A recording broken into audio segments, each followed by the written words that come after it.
Hello, hi guys! Magandang hapon sa inyong lahat.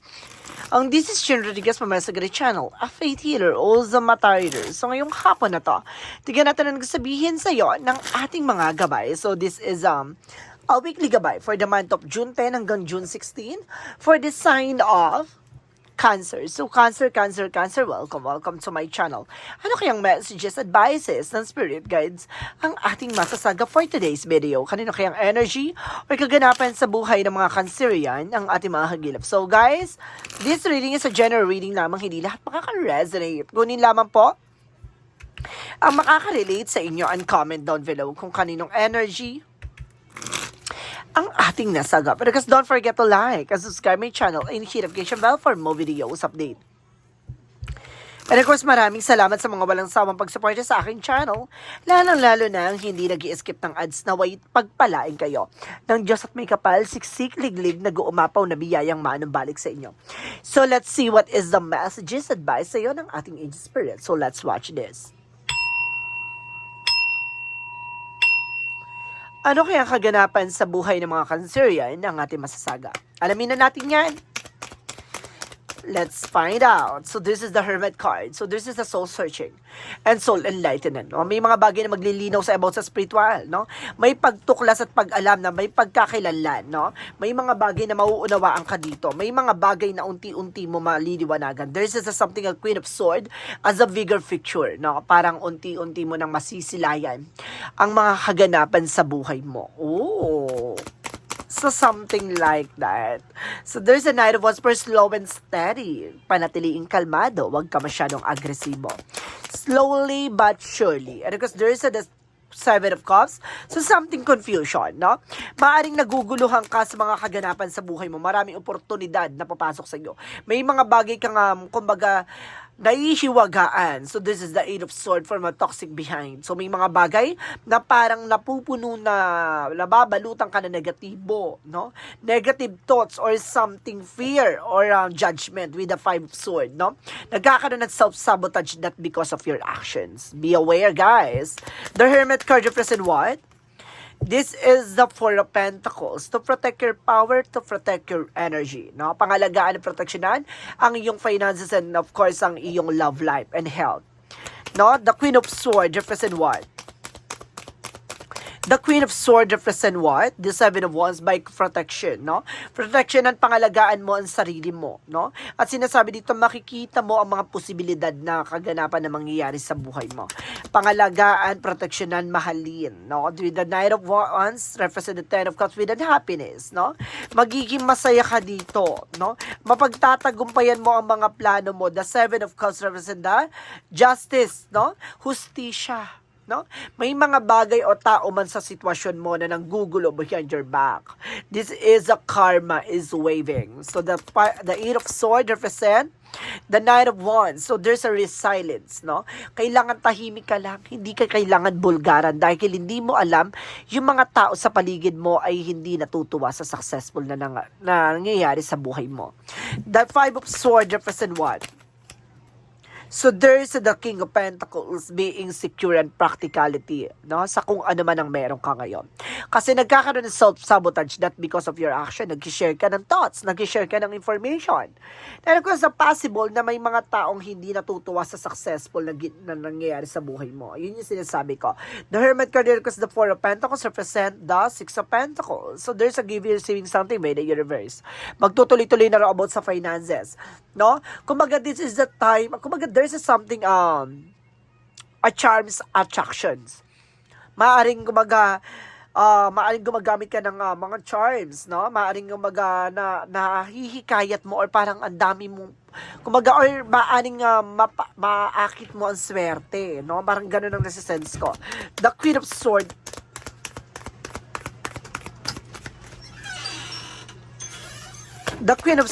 because the Seven of Wands represent the lovers. So, something confusion. Now, may mga bagay na naguguluhan ka dito. May mga bagay na parang hindi ka pa handa, no, para sa mga bagong opportunities, no? And kasi sinasabi dito na, kumbaga, protection at pangalagaan mo kung ano man yung kaganapan sa buhay mo.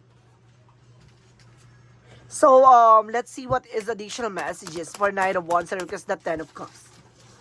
And because there is the Sun card with a pure positive outcome, no? Maaaring papabor na sa iyong sitwasyon, maaaring gaganda ang takbo ng eksena, no? Mahinahon pero sigurado. So there's the Seven of Cups, and because that Justice. With the Two of Wands, so there's a choices, no? May mga bagay na, kumbaga, pagpipilian mo. Ito yung nagbibigay ng confusion sa'yo. Don't you worry, kumbaga, there's something na magiging balance ka dito. Ooh. Kaya pala, it's an confusion with an opportunity. Ooh, okay. Let's see what is the Eight of Swords and Knight of Wands. Represent the Page of Swords, no? Spying, looking, watching at you. May nakasubaybay daw sa'yo. Kaya kailangan be aware, no? Hindi lahat ng mga tao sa paligid mo ay, kumbaga, dapat mong pagkatiwalaan. And of course, sabi the Five of Swords, and of course, the King of Pentacles represent the King of Wands by visions, no? Kumbaga dapat alam mo na yung magiging posibilidad, alam mo dapat yung magiging outcome ng eksena, no? Kumbaga hindi lahat papabor sa'yo, hindi lahat, kumbaga maniniwala sa'yo. So ano man yung pinagsasabi mo sa buhay mo, parang gano'n. There's a something thoughts about sa spiritual. Na maaaring nagkakaroon ng spiritual awakening dito, maaaring i-share ka ng thoughts, i-share ka ng feelings mo, may mga bagay na nakikita ka, pero hindi nila nauunawaan. No? This is the love connected with the lovers. So something na maaaring, kumbaga, nakikita mo do sa partner mo na something on information na parang connected kayong dalawa, something a soul contract and soul connections, no? Parang sinasabi dito na parang maliliwanag ka sa lahat ng nangyayari sa buhay mo, kaya pala nagkakaroon ako ng failure pagdating sa ganito, kaya pala meron palang mirroring or something, no? Na kailangan yung alisin sa inyong tahanan, no? Dahil nagkakaroon ng it's either third party, ganon. Kumbaga kaya pala ganito, ganyan, yung pala meron palang mali do sa bahay. Ibig sabihin dito sa tahanan, sa bahay nyo, na kumbaga pag natutulog kayo, may nagre-reflect ng salamin or nagre-reflect yung image nyo, no, sa salamin or sa TV or something na alam, kung ano mang bagay na nakakapag-reflect ng tao, no, kaya nagkakaroon ng third party kapag ganun ng eksena. So, kailangan yung, kaya pala nagkakaroon ng self-sabotage dahil ikaw yung naglagay doon. Or either dapat mo nga mag-take ng action doon. So, let's see what is the outcome. Pagdating sa outcome, guys, there's a Two of Cups with a partnership. So, there's a twin flame energy with a soulmate connection, guys, ha. With the Two of Pentacles. So, there's a balance, no? Magiging balance ang inyong love life and career. And of course, there's a judgment for a wake of call or inner calling na pinapaalalahanan ka na you need to pay attention, na kailangan mo mag-take ng action sa kung ano man yung nasa paligid mo na kailangan mong tanggalin, alisin, protection at pangalagaan. Okay, additional messages about sa career. About sa career mo naman, guys, so this is the Ace of Cups, new offer and new love. Oh, ibig sabihin connected ang love life and career mo. And of course, there's a Nine of Cups with an offer, proposal, and the Seven of Swords. Mag-ingat ka, there's a sneakiness, no? Cheating, lying on you, no? Pagdating sa business. Ibig sabihin, there's an offer with budol, no? Mag-ingat ka, baka mabudol ka, or may offer dito na maaaring kumbaga business or investment scam, like that. Additional messages about dito sa love life. This is a Three of Swords reverse. So, something recovery, no? May mga katrabaho kang, no? Kumbaga naiinggit with your partner. Or either, may mga nagsiselos na katrabaho mo. Or ganito, ganyan. Maging aware ka lang na pagdating sa love life na apektuhan. Or maaring, kumbaga mayroong taong may gusto sa'yo, no? And of course, nagsiselos. And the Wheel of Fortune is the good luck na magiging maganda na ang kapalaran mo. There's a being blessed. And there's a destiny to happen. There's a soul contract and soul journey. At the same time, there's a destiny life and fated life. So, let's see additional messages about naman to sa health. Pagdating sa health mo with the Magician, so there's a manifestation and reflections, no? Kumbaga, there's a Six of Wands for a victory, no? Ibig sabihin dito, marunong ka sumunod, no, sa mga bagay na pinagbabawal sa pagdating sa health. It's a good part. No, kaya mong gamutin yung sarili mo kasi may mga bagay na iniiwasan ka. Ooh, very good. So, let's see what is what is additional messages for magical fairy messages. For magical fairy messages for that holiday. So, ngayong holiday season, lahat ng mga bagay o katanungan mo sa buhay mo ay maaaring masagot na. And of course, there's a whom do you need forgive. May mga bagay na kailangan mo ipagpatawad. Yung mga bigat na yan or puot at galit, no, ngit-ngit sa loob mo ay kailangan mong pakawalan kasi nag-create yan ng blockages kaya hindi ka makapag-proceed for another eksena. No, another chapter, for another horizon. So, let's see. For synchronicities. There's an artist, so there's a drama, and there's a, magaling magpanggap ha, may tao dito, sinasabi. And there's a root, no? Kumbaga may ugat ng eksena dito, may pinanggagalingan. Oh. And there's a fortune, don't you worry, there's a good fortune talaga. There's a destiny life and fated life here. Connected talaga, guys, ha? So, let's see what is a yin and yang oracle card. So, this is the higher self. See? I told you, this is a spiritual activation. Nag-activate ang kakayanan mo, kaisipan mo with apology. No? May mga taong hihingi ng tawad sa'yo. May mga taong lalapit sa'yo. Be aware. At the same time, there is an union. Pagtatagpo at maaaring magkabalikan ng two person, no? Na nagkaroon ng relationship before. So, let's see what is Archangel Michael messages. Pay attention to your dreams, no?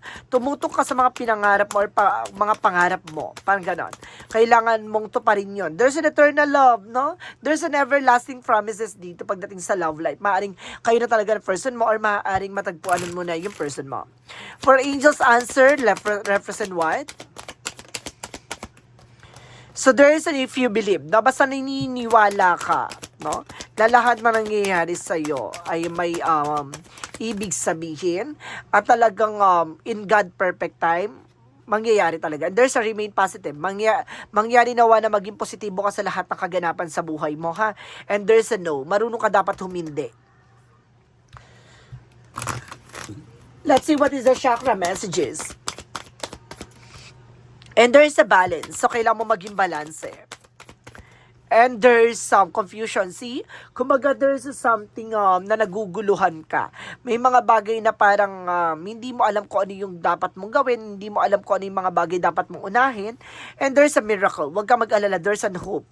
Merong, kumbaga, there's a blessing disguise na signs na tutulong sa'yo para makapili ka or para malaman mo yung mga bagay na dapat mong gawin. For romance angels, represent what? For romance angels, represent what? With the fashion, no? Kumbaga, the more na minamahal mo yung ginagawa mo, the more mahal mo yung tao na to, talagang lalabas yan, no, sa sarili mo. And there's a honeymoon. Talagang magkakaroon ng connected with the two of you guys. No? Parang, there is a something na merong dalawang tao na parang nangyari sa nakaraan, naghiwalay, no? Maaaring nagtagpo kayo some of nowhere, no? Parang, ang tagal nyo nang naghiwalay, ang tagal nyo nang nalisan sa isa't isa. Pero nung nagkita kayo, parang, di ba? Parang alam nyo yung mga nangyari sa inyo sa, parang hindi naman kayo nawa, parang nag-abroad lang, parang ganito, ganyan. Kumbaga, parang doon pa rin yung connection nyo eh. For Monsology, represent what? A time to give rather than take. Now, mas maganda ikaw yung nagbibigay ng panahon at oras kaysa ikaw yung humihingi o hinihingian. Don't let past year hold you back. No? Wag mo nang balik-balikan yung nakaraan. Parang ito yung magpapatunay sa'yo sa nangyari sa nakaraan nyo na parang, kumbaga ano man yung sakit at galit na nangyari, parang ito yung mamumutangi, no? Yung pagmamahal talaga. So, parang sinasabi na love can exist. Oh. Additional messages. And of course, for the energies of there's the thinking women, no? You are overthinking or kung ikaw ay lalaki, maaaring yung person mo ay overthinking. And of course, there's an action. Kailangan nyo ng kilos at galaw. Kailangan nyo mag-actions. Kailangan nyo solusyonan. Kailangan nyo gawa ng eksena. At sinasabi dito, there's a loneliness. No? Hindi ka nag-iisa. No? Lahat ng mga kaganapan sa buhay mo ay same scenario. There's a mirroring. No? And there is a judgment. So this is the wake-up call na you need to pay attention. Maaring alam mo yung nangyari sa'yo ay nangyari din sa kanya in other way. Ganun yon. Kumbaga, there's a something a mirror with a karmic relationship, guys. No? Tapos biglang parang kayo na prophecy na talagang pagtatagpuin kayo, no? In one chapter. So, let's see what is additional messages. Yung sa dami-dami ng, kumbaga, prosesyon, sa dami-dami ng pagdadaanan nyo, kumbaga, iisa lang din pala ang, kumbaga, dulo na tatahakin nyo. And there is something bathroom with the cleansing, no? Kumbaga, magki-cleansing kayo, maglilinis kayo sa eksena. Kumbaga, ayusin nyo at, kumbaga, magiging maliwanag na ang lahat ng mga kaganapan sa buhay niyo. There's a confidence, no? Kumbaga, mataas ang kumpiyansa mo dito na, kumbaga, alam mo sa sarili mo yung ginagawa mo. And there is something, healing, no? Kumbaga, hihilom na yung mga sugat ng nakaraan. additional messages. And there is an author, no? Ikaw yung magsusulat ng sarili mong pahina, ikaw yung magpapaganda ng kwento, ikaw yung magbibigay kulay with the creative expression. So see, bibigyan kulay at bibigyan ganda ng historya, no? Larawan ang mga kaganapan. There's a career change, no? Maaaring magbago din yung career mo. Maaaring mag-business ka, ganon. Additional messages. And there is all path lead home. So, kumbaga, listen to your intuition. Na makinig ka sa lahat ng mga inner voice mo, guidance mo. And there is an I remember, soul plan, the fated life, as I told you. See, there is a soul plan, the fated life and the destiny life. See, sabi ko sa iyo talagang nakaadya ng talagang bagay na dapat mangyari. Diba? I told you so. And there's a fresh air. Kailangan mo lang ng sariwang hangin. Kailangan mo lang magmuni-muni. Kumbaga, kailangan mo lang lumanghap ng mga sariwang hangin sa ganto ganyan. Kumbaga, kailangan mag-unwind ka at the same time. Jesus' loving quote said,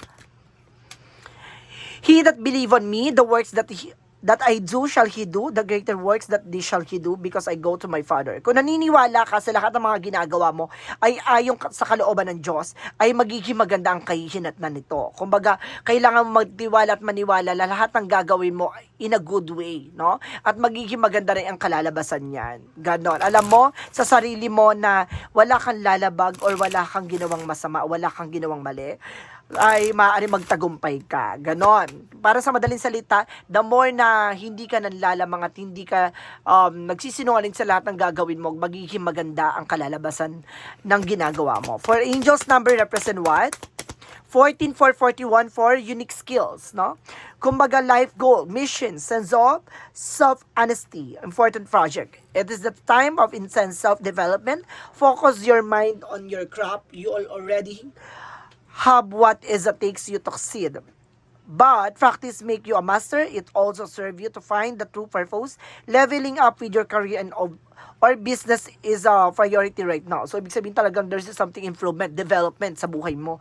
Kumbaga, unti-unti na kinuklose yung chapter pagdating sa nangyari sa nakaraan. Kumbaga, ito yung nagbigay ng bagong simula or bagong bukas, no? At kumbaga, liliwanagin at aalisin yung mga bagay na alam malabo para sa'yo. Kumbaga, babaguhin ang karir mo, babaguhin ang buhay mo. Ito yung tao magpapatunay sa'yo na kailangan na, kumbaga, may nagbabago sa landasin mo. So, let's see what is the messages of life. All that is, no? Talagang kasama sa lahat ng chapter, no? Sa lahat ng mga kaganapan sa buhay mo. Kumbaga, lahat ng bagay na to ay kasama sa lahat ng aspect, no? All areas of your life. At sinasabi dito today, I notice that love the powers of all of my life. I see that each tiny part of the universe is an express of the love. I am aware of the presence of God in all things. I open myself to this magic. I marvel in the splendor of all that is, of which I am truly a part. So see, kumbaga alam mo na lahat ng bagay or sitwasyon na nangyari sa buhay mo ay kumbaga ito God purpose, no? Talagang kumbaga yung akala mo yun na yun, yung parang feeling mo wala nang mangyayari, feeling mo nandun ka na lang sa part na yun, wala nang pagbangon, wala nang pag-asa, pero eventually iaangat ka niya. So guys, this is a weekly gabay for the month of June 10 hanggang June 16 for the sign of Cancer. So Cancer, maraming salamat for this wonderful reading. So once again, this reading is a general reading lamang, hindi lahat makaka-resonate. Kunin lamang po ang makaka-relate sa inyo and comment down below kung kaninong energy ang ating nasa agap. And of course, don't forget to like and subscribe my channel and hit notification bell for more videos update. And of course, maraming salamat po sa mga walang sawang pagsuporta sa aking channel, lalo-lalo na ang hindi nag-i-skip ng ads, naway pagpalain kayo ng Diyos at may kapal, siksik, liglig, nag-uumapaw na biyayang manambalik sa inyo. At maraming salamat po. And see you in the next video. Bye-bye and babush.